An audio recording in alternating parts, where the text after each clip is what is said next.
Good morning friends. मैं doctor VK Mishra from gastro liver hospital Swaroopnagar Kanpur.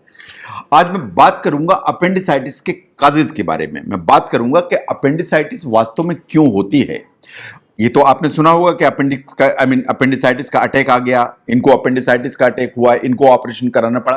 कभी आपके मन में एक ख्याल आता है कि अपेंडिसाइटिस क्यों होती है और कैसे होती है। देखिए, अपेंडिक्स का जहां तक सवाल है, ये क्लोज्ड एक छोटा सा स्ट्रक्चर है जो सीकम से जुड़ा हुआ होता है। सीकम हमारे जो लार्ज इंटेस्टाइन है, इसका फर्स्ट पोर्शन है जो छोटी आंत और बड़ी आंत के जोड़ बनाने में भी काम आता है। जो अपेंडिक्स है वो एक नैरो स्ट्रक्चर है, ये ट्यूब लाइक स्ट्रक्चर है जिसका दूसरा एंड बंद होता है, जैसा आपको फोटोग्राफ में दिखाई दे रहा है, और दूसरे एंड से ये वास्तव में सीकम से अटैच होता है। इसका जो शेप है बिल्कुल एक लंबे कीड़े के जैसे होता है, इसीलिए इसका नाम पड़ गया है वर्मी फॉर्म अपेंडिक्स, बिकॉज ये बिल्कुल वर्म जैसा दिखाई देता है। जहां तक इनर लाइनिंग का सवाल है अपेंडिक्स की, या अपेंडिक्स को आप खोल के देखें ऐसा, तो इसकी जो लाइनिंग है इनसाइड, उसमें वास्तव में एक एपिथेलियम होती है या एक म्यूकस मेम्ब्रेन होती है जिसमें से म्यूकस सिक्रीट होता है। म्यूकस जो ना उसी तरह का मटेरियल होता है, लिक्विड जैसा, जैसे हमारी लार होती है।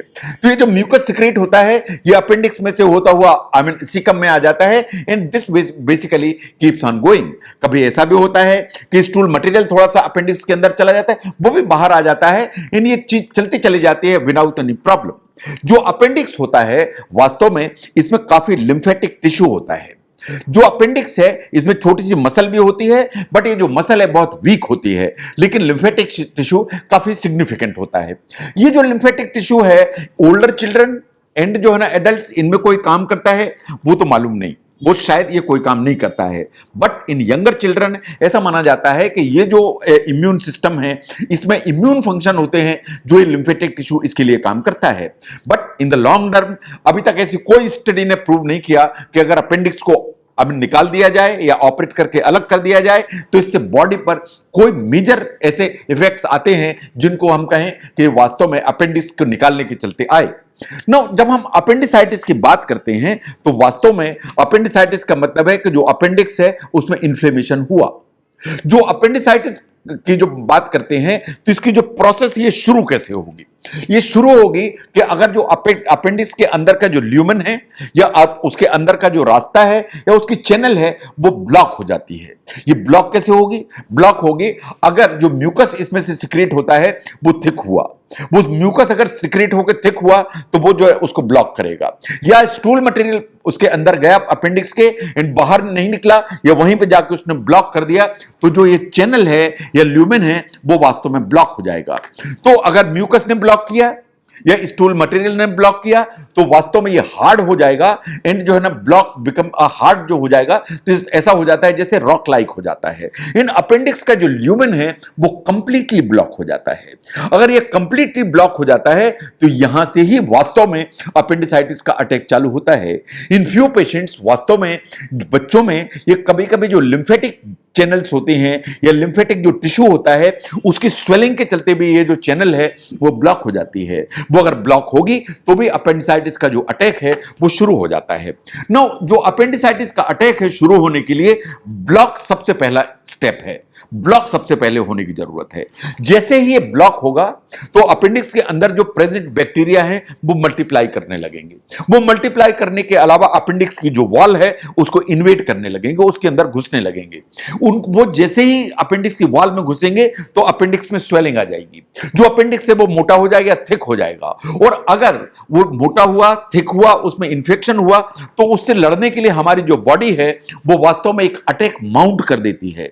ये जो अटैक माउंट कर देती है वो इन्फ्लेमेशन प्रोड्यूस करती है।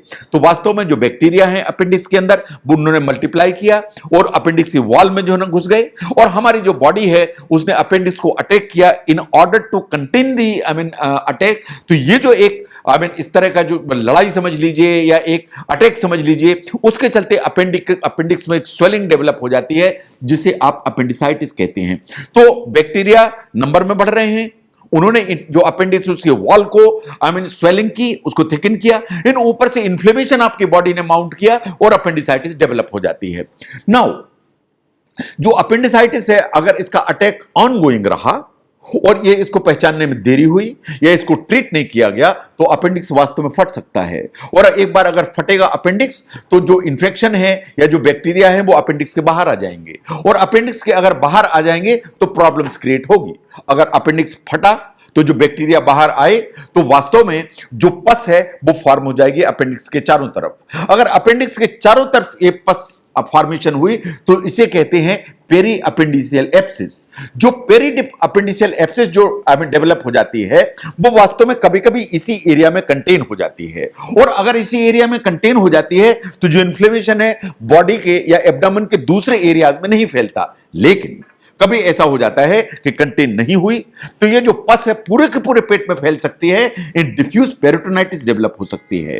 तो ये जो इधर कंटेन हो जाती है या पस फॉर्मेशन हो जाता है उसके चलते सभी प्रॉब्लम्स होंगी, पेन आएगा, इन्फ्लेमेशन होगा, है ना, एंड जो ना प्रॉब्लम्स आएंगी, और इस पस को कभी कभी हमें ड्रेन करने की जरूरत पड़ती है। बट अगर जो अटैक है वो माइल्ड है तो जो एंटीबायोटिक है उनसे ही काम चलेगा, और with antibiotic over a period of time जो इन्फ्लेमेशन है वो धीरे धीरे धीरे धीरे सेटल होने लगता है। ऐसा माना जाता है कि जो एल्डरली पीपल हैं उनमें ये जरूर ही सेटल होता चला जाता है। नाउ अगर हम देखें कि अगर जो ना पेशेंट एंटीबायोटिक से इंप्रूव नहीं कर रहे हैं तो प्रॉब्लम है, अगर ये इंफेक्शन है कंट्रोल नहीं हो रहा है तो प्रॉब्लम है, अगर ये एंटीबायोटिक से रिस्पॉन्ड कर रहा है, जो इंफेक्शन है वो कंट्रोल होता चला जा रहा है, या जो एब्सेस छोटी सी बनी वो ऑर्गेनाइज होती चली जा रही है, तो फिर एक छोटी सी गांठ जैसी यहां पे बन जाती है जिसे हम कहते हैं अपेंडिकुलर लंप। अगर ये सिंगल अटैक है और एंटीबायोटिक से ठीक हो गया तो साइंस ऐसा मानती है कि ये जो अटैक है इसको एंटीबायोटिक से सेटल करिए, इन उसके बाद एक इलेक्टिव जो एक सर्जरी है या इलेक्टिव अपेंडिसेक्टमी है उसको बाद में करने की जरूरत है। बट इन सर्टेन पेशेंट्स जो अटैक है वो सबसाइड ही नहीं होता है, इन द सेंस कि वो सबसाइड नहीं होगा तो आपको हॉस्पिटल की जरूरत है, आपको हॉस्पिटल में हॉस्पिटलाइज होने की जरूरत है, इन हॉस्पिटलाइज होने के बाद आपको इंट्रावीनस एंटीबायोटिक की जरूरत है, और अगर एंटीबायोटिक्स के बावजूद भी आपका अटैक सबसाइड नहीं होता है तो वास्तव में आपको सर्जिकल इंटरवेंशन की जरूरत है, इन ऑपरेट कराने की जरूरत है। तो अगर हम आउटकम को ध्यान से देखें कि जो सिंगल अटैक अपेंडिसाइटिस का है जो एंटीबायोटिक से सेटल हुआ और उसके बाद अगर यह अटैक बार बार हो रहा है तो वास्तव में आपको इलेक्टिव अपेंडेक्टमी की जरूरत है, और उसके बाद ही आप अपेंडिक्स के दोबारा अटैक से बच सकते हैं। तो अगर हम देखें कि अपेंडिसाइटिस डेवलप कहां से होती है तो डेवलप तो वहीं से होती है जब अपेंडिक्स का जो ल्यूमेन है वो ब्लॉक हो जाता है, चाहे वो ब्लॉक म्यूकस के चलते हो, चाहे वो स्टूल मटेरियल के चलते हो, चाहे लिम्फेटिक टिश्यू के चलते हो। इन ये तीन ही कारण हैं जो अपेंडिक्स के ल्यूमेन को ब्लॉक करते हैं, इन अटैक को वास्तव में जनरेट करते हैं। इन अटैक तभी होता है जब बैक्टीरिया मल्टीप्लाई करके इसकी वॉल में घुसेंगे और आपकी जो बॉडी है वो इन्फ्लेमेशन को माउंट करेगी। प्रॉब्लम्स खड़ी तभी होती हैं जब इसमें कॉम्प्लिकेशंस डेवलप होने लगे। अगर अपेंडिक्स फट गया, अपेंडिक्स रप्चर हो गया तो वास्तव में आपको लोकल एरिया में एक पेरी अपेंडिकुलर एब्सिस बनेगी। अगर वो कंटेन नहीं हुई तो ये जो पस है पूरे एब्डोमेन में फैल जाएगी एंड डिफ्यूज पेरिटोनाइटिस डेवलप हो जाएगी। अगर हम इन दोनों चीजों को देखें तो these are basically surgical emergencies. But ऐसा नहीं है, वो जो पेशेंट्स हैं जो एंटीबायोटिक से ठीक भी हो जाते हैं लेकिन उन्हें अगर बार बार अटैक आते हैं तो as far as the outcome is concern science ऐसा मानती है कि इन्हें इलेक्टिव अपेंडेक्टमी करानी चाहिए, तभी इनके बार बार अटैक आने बंद होंगे। अगर अपेंडिसाइटिस के काजेस को, इन प्रोग्रेशन को समझने में ये वीडियो आपको हेल्प करता है तो इसको जरूर शेयर करें। मैं doctor VK Mishra from gastro liver hospital, Swaroop Nagar, Kanpur. Thank you very much.